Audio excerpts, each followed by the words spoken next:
This is The Link, connecting new immigrants to Canada and Canada to the world. It is Friday, June 19th, and here in Montreal, drizzle ending this morning, some sunny breaks later on, a high of 20 degrees. Hello, I'm Marc Montgomery. Welcome to the program. Starting us off, a new multimedia exhibit in Ottawa recounts the personal stories of refugees in powerful ways. We have in this project visual artists, dancers, singers, and all the wonderful stories that they bring of walking across Chad with no money. Voices of Refugees is a multimedia work by two former refugees, now Canadian artists, and it tells of their struggle for survival in an effort to raise awareness about persecution. And we'll have more on this story in a moment from the national capital.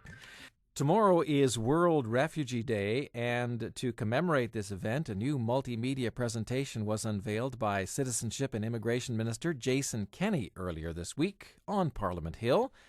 The multimedia project is called Voices of Refugees. It features several Canadian artists, all former refugees, telling what prompted them to leave their home country and seek asylum in Canada. This work has won several awards, including one from the European Film Festival.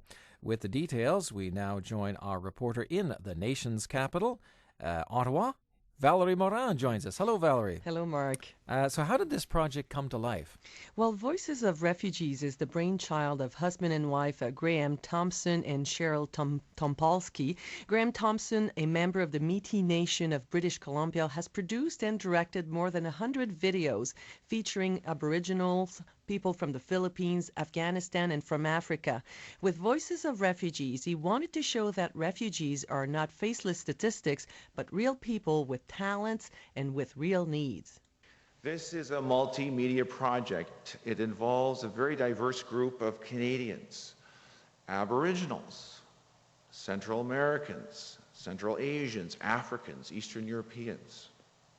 These are Canadian artists whose roots reach across the globe, from Poland, Ukraine, Afghanistan, Iran, Guinea, West Africa, Democratic Republic of Congo, Darfur, Sudan, El Salvador, and Guatemala. And can you imagine some virtual stranger appearing at your front door saying, "Oh, I'm just going to come in and photograph everything"? It's a great act of trust that I've been given. And as you pointed out, this video was presented earlier this week in Ottawa on Parliament Hill to various representatives of organizations working with refugees to underline World Refugee Day, which is taking place tomorrow, Saturday, on June 20th.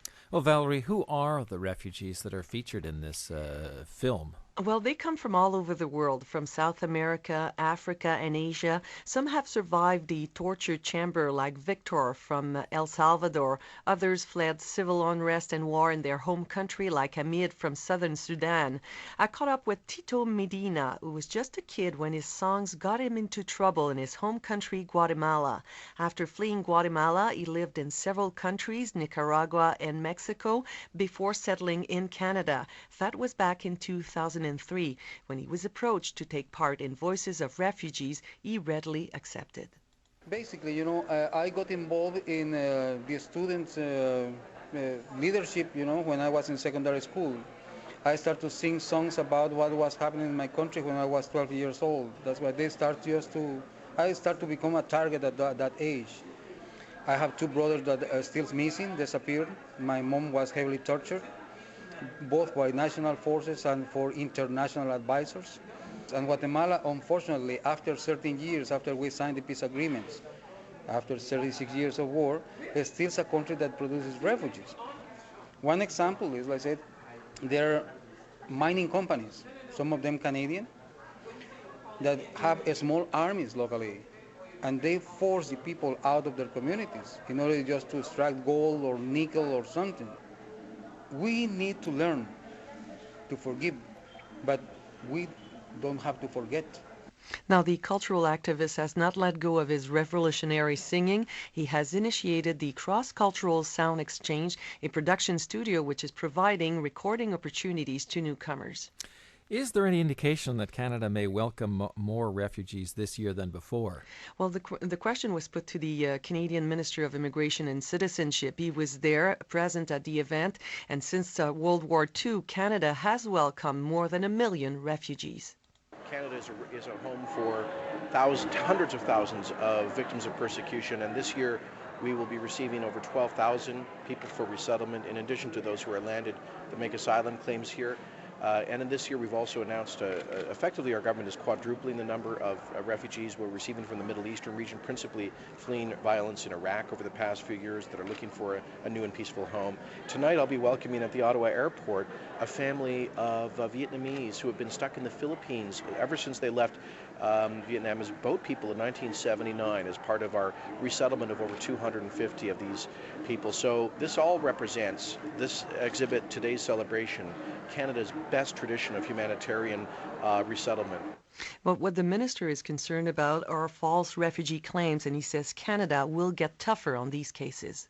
I'm just saying that within our own in-country asylum determination system, we need to do a better job of sorting out the legitimate victims of persecution from the queue jumpers and those who abuse the system. Now, this year coincides with the 40th anniversary of Canada's signing of the Refugee International Convention.